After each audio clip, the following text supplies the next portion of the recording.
నా జీవితం మారిపోవాలి. ఇందాక చేసిన గొడవలు అన్నీ మర్చిపోయి ప్రశాంతంగా బ్రతకాలి. ఇంతకీ మొన్న వచ్చిన కళ ఏంటి? ఆ మనుషులు అందరూ ఎలా ఎగరగలుగుతున్నారు? ఆ సింహాసనం మీద ఆ వెలుగుతో కూర్చున్న ఆయన ఎవరు? అసలు నాకేం అర్థం కాలేదు. అసలు నా జీవితంలో ఏం జరగబోతుంది? నా జీవితం మార్చేది ఎవరు?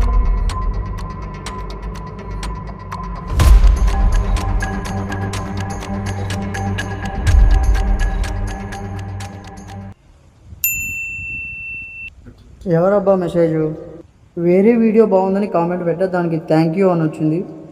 ఆ చిన్న థ్యాంక్ యూ కాస్త మెల్లగా మాటల్లోకి వెళ్ళిపోయాం.